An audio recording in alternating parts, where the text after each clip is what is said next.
अजय आलोक जी, अब समाजवादी पार्टी एकदम खुले मन से कह रही है, डिंपल यादव भी कह चुकी हैं, अखिलेश यादव भी कह चुके हैं कि राम जब बुलाते हैं, भगवान जब बुलाते हैं तभी भगवान के दर्शन हो पाते हैं।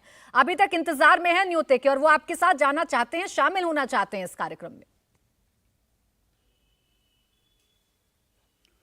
देखिए, न्योता तो प्राची जी खैर भारतीय जनता पार्टी नहीं दे रही है लेकिन मैं व्यक्तिगत तौर पे ये कहूँगा कि समाजवादी पार्टी या उससे जुड़े किसी भी व्यक्ति को ये न्योता नहीं देना चाहिए। बिल्कुल विवेक जी ने सही कहा कि हमारी नीति बड़ी स्पष्ट है, हम खुले तौर पे राम को मानते हैं, एकदम बिल्कुल इनका समर्पण है राम के लिए, राम भक्तों पे गोली चलवाने के लिए इनका समर्पण है। इनके नेता कहते थे कि 100-150 और मारने पड़ जाते मस्जिद बताने के लिए तो मैं और भी मरवा देता। इनका समर्पण है भाई, जो राम भक्तों पे गोली चलाएगा आज उसको न्योता चाहिए। तो मेरा व्यक्तिगत तौर पे तो बिल्कुल मानना है कि समाजवादी पार्टी को न्योता नहीं देना चाहिए। खैर ये राम मंदिर ट्रस्ट का निर्णय है, इस पर मैं कुछ नहीं बोल सकता हूं। देखिए, इस देश की मिट्टी में जो देशभक्त है वो राम भक्त है, इसमें कोई शक नहीं है, और जो राम भक्त नहीं है वो देशभक्त भी नहीं है, क्योंकि राम एक आस्था ही का विषय नहीं, इस देश के प्राणों में बसते हैं राम। 500 वर्ष की अथक संघर्ष के बाद ये मंदिर तैयार हो रहा है। एक एक भारतीयों का जुनून है इसमें, एक एक भारतीय इसमें दिल से प्राण से घुसा हुआ है, क्योंकि यही राम लल्ला हमारे खुले में रहते थे, झोपड़ी में रखा हुआ था बंद करके चारों तरफ से चहरदीवारी बना के। आज उस 500 साल के संघर्ष का नतीजा है कि राम मंदिर तैयार हो रहा है। कितने लोगों की जानें चली गई हैं। एक एक भारतीय जो है, एक एक इस देश का व्यक्ति जो है, किसी भी धर्म का हो, उसके लिए राम सर्वोपरि है। अगर ये बात वो लोग नहीं मानते हैं तो इसका मतलब कि कहीं ना कहीं भारतीयता की कमी है। और मुझे लगता है कि ऐसे फालतू बातों की आज जरूरत नहीं है, जैसे संजय राउत की आदत है हमेशा फालतू बातें करने की। मुझे लगता है कि पूरा देश आज इंतजार कर रहा है। विपक्ष को ये लग रहा है अजय आलोक जी कि आप उसे अपना प्रोग्राम बनाना चाहते हैं, आप राम को अपनी प्रॉपर्टी बनाना चाहते हैं, आप प्रभु श्री राम पर अपना अधिकार जमाना चाहते हैं। वो ये कह रहे हैं कि आप कौन होते हैं हमें बताने वाले कि हमें कब जाना और कब नहीं जाना, हम तो जाएंगे, हमारे भी आराध्य हैं भगवान श्री राम। 140 करोड़ के राम है। मैं तो ये कहूंगा कि इस देश, मैंने शुरुआत ही इसी से की थी कि जो देशभक्त है वो राम भक्त है। और राम पे मेरा अधिकार क्यों नहीं है? बिल्कुल है मेरा अधिकार, मेरे इष्ट हैं, मेरा अधिकार क्यों नहीं होगा? और किसी दूसरे का अधिकार क्यों नहीं होगा? हम थोड़ी ना मना कर रहे हैं कि आप अधिकार नहीं लो। अरे भैया, आपके तो इतने अधिकार थे राम पे कि आपने राम भक्तों पे गोली चलवाई, तो आपका तो अधिकार ही अधिकार है। मार दिया सब राम भक्तों को खुलेआम करके, उसके बाद अधिकार भी जता रहे हैं। बिल्कुल आपका अधिकार है भैया, और गोली चलवाइए, लेकिन अब मौका नहीं मिलेगा। ठीक है, दे दीजिए विवेक से लास्ट दीजिए। अब अधिकार है तो जाइए, भगवान श्री राम याद आ रहे हैं, थोड़ा पूजा कीजिए, थोड़ा। देखिए, मैं बिल्कुल स्पष्ट करना चाहूंगा अजय आलोक जी को कि आप 6 दिसंबर 1990 की बात कर रहे हैं। उस समय लॉ एंड ऑर्डर की सिचुएशन बहुत खराब थी उत्तर प्रदेश में, जिस तरह से वहां माहौल बना था।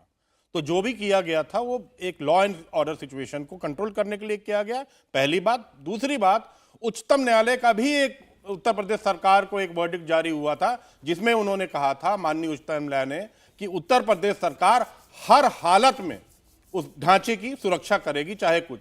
तीसरी बात, वहां कर्फ्यू लगा था, जब वो कर्फ्यू टूटने लगा तो लॉ एंड ऑर्डर सिचुएशन को देखते हुए ये कदम उठाना पड़ा था। नहीं ऐसा नहीं है, वो घरों में से निकाल करके जिस तरह से वो तो आप लोग कह रहे हैं कोई था। और सबसे बड़ी बात है, सारे दुनिया ने देखा है। आलोक जी, मैं एक चीज अयोध्या की गली जो है ना लहूलुहान पड़ी है। आप क्या, सरयू का जो जल है वो लाल हो गया। विनोद जी, एक मिनट, आप क्या कहना चाहते हैं कि स्वर्गीय मुलायम सिंह यादव जी एक क्रिमिनल थे? अगर कहना चाहते हैं तो बोलिए। अगर वो क्रिमिनल थे तो आपने पद्म विभूषण उनको क्यों दिया भारतीय जनता पार्टी ने? जरा जवाब दे दीजिए, किस बारे में क्यों दिया? आज उनके ऊपर आप राजनीति करते हैं, तो क्या वो एक क्रिमिनल थे? आज एडमिट करिए अजय आलोक जी, अगर वो क्रिमिनल थे तो बोलिए कि वो क्रिमिनल थे।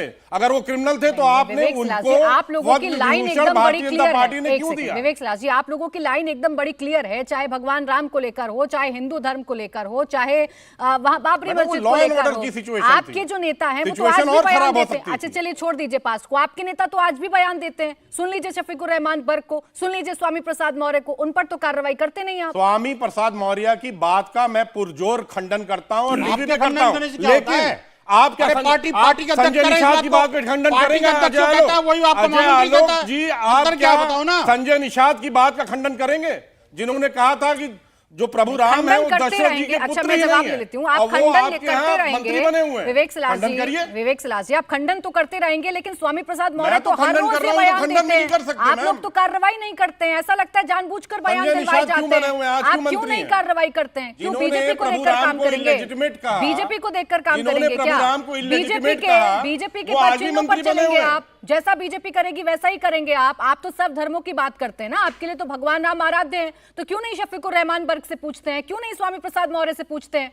आ रही हूं फिर मैं अजय आलोक जी, दीजिए जवाब। देखिए शफीकुर रहमान बर्ग की जहां बात है, ये हो सकता है उनका, मैं 10 सेकंड एक हो सकता बात है ये जोड़ना उनका चाहता अपना पर्सनल हो, लेकिन मैं अजय आलोक जी से ये पूछना ये चाहता बड़ा हूं खूब है कि वो आपका कि संजय आपकी निषाद पार्टी पे- में कोई भी नेता जो अजय छोटे आलोक मोटे जी, पद पर संजय नहीं है, निषाद पे वो आप कब कार्रवाई सांसद कर रहे हैं, हैं? वो सांसद हैं, उसके बावजूद आप कह संजय देते हैं उनका ये निषाद पे आप व्यक्तिगत हो कार्रवाई कब सकता कर रहे हैं, जरा है। बता जवाब दीजिए। दीजिए अब अजय आलोक जी। देखिए, सबसे पहली बात कि विवेक जी ने आज बहुत बड़ी बात कही है। डॉक्टर फयाज अहमद हैं, हमारे एआईएमएम के मित्र भी हैं और तमाम मुस्लिम संगठन इनकी बात सुन रहे होंगे। आज इन्होंने मान लिया कि बाबरी मस्जिद नहीं ढांचा थी, जो इन्होंने कहा कि उस ढांचे की सुरक्षा के लिए सुप्रीम कोर्ट ने ऐसे ने कहा दिए था। थे। तो इन्होंने मान लिया कि वो मस्जिद नहीं है, ढांचा था। उसके कोर्ट ने नहीं, आपने कहा कि ढांचे को बचाने के लिए। अभी आपने कहा, देखिए अब तुरंत भागने लगे, भागने लगेंगे। दिक्कत यही है, भागने लगते हैं, लेकिन भागने से कुछ नहीं होगा। कार्रवाई तो आपने की ना, मैं तो वही याद दिला रहा हूं कि कार्रवाई आपने की। आपने इतने कार सेवकों को गोली मार के सुला दिया, सरयू का जल रक्त बिल्कुल आपने रक्तमयी कर दिया, लाल कर दिया, और उसके लिए आप अपनी पीठ भी ठोकते हैं, छाती भी ठोकते हैं। खुलेआम मंचों से आपके नेता भाषण देते हैं। बिहार से नेताजी ने कहा था, जरा आप अगर बता जरूरत दीजिए, पड़ी जब तो मैं आपकी 1,500-2,000 सरकार को थी और वहां मार पर, देता। तो दुर्गा मारिएगा, भक्तों में उसके किसने बाद हम गोली न्योता चलाई नहीं थी? मिलने पर रोके होने भाई। दुर्गा भक्तों में किसने न्योता गोली नहीं मिलने चलाई पे थी? क्यों माफी रोके? मांगेंगे जब आप? मिलेगा नहीं मिलेगा नहीं मिलेगा मांगेंगे तो माफी जाइएगा, आप? जाके प्रणाम करके आइए। दुर्गा भक्तों में गोली आपने अरे चलाई माफी थी। मांगने आपके तुष्टीकरण की नीति दुर्गा ही भक्तों आपको को तो आपने बर्बाद कर शहीद दिया। कर आपके दिया दिल में राम नहीं, मार आपके के दिल में गिरा रोम आ दिया गए। था। दुर्गा समस्या भक्तों पे ये आपकी है, सरकार ने गोली समस्या चली ये है थी। कि आपके दिल में अच्छा, राम चलिए, नहीं, बिहार में आपके दिल चली में थी। रोम है। माफी इसकी मांगेंगे हमें क्या? परवाह अच्छा, नहीं चलिए, है। ठीक है। देश के न्योते बाकी पर- लोगों को परवाह नहीं है। ठीक है।